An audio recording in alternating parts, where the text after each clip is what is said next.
Kind of out of the blue and random, but I thought this was interesting to talk about, and I wanted to throw my hat in the ring here. This dude proposed a bug on the HDBZ Discord. The dizzy time from a full charged focus attack is still depleting while the non-stunned player is activating install, meaning they finish the activation and the stun is already over. I've combed through the cast, and this seems to be prevalent with everybody. Essentially, the bug is, while you're in super pause from doing stuff like a super, or, as they said, an install, the stun timer will still decrement while you're in that state.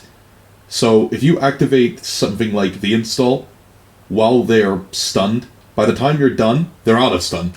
Here's an example. Keep an eye on system variable 3. Okay?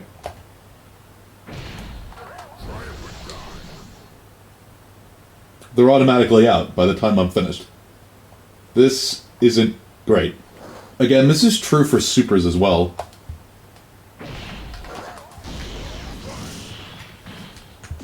Thankfully, for the most part, this shouldn't affect you too much. But in specific instances like that, especially in a tag setting, that could be really annoying to deal with. So, I propose a solution.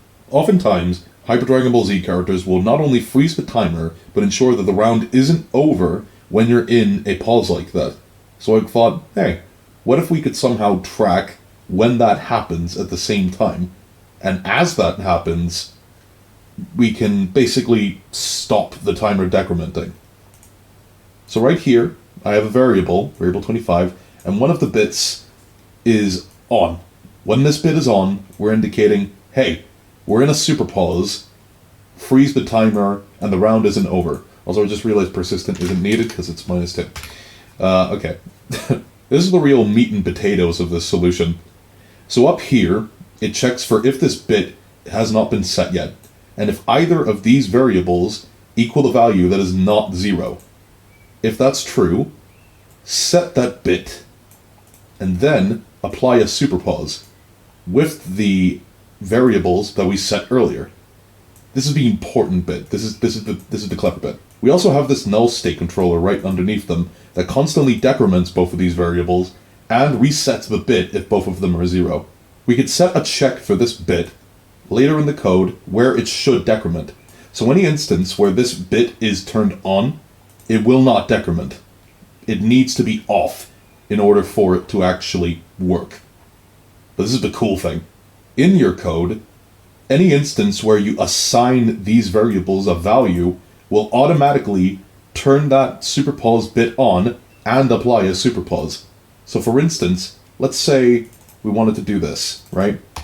We'll say this is 22 and that's 45, right? We can visually see these variables in motion by using Swiss Army knife. It looks a bit funky because the timing is funky, but notice how var 25 has that bit set, and var 27 and 28 are constantly decrementing as time goes on. And then they equal 0, and the variable turns off. So now if we look at system variable 3,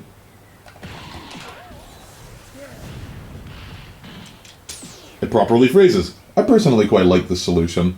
It allows you to assign a super pause anywhere, at any time, with just 2 lines as opposed to a whole state controller. It ensures perfect consistency between the super pause and any timer that you don't want to decrement.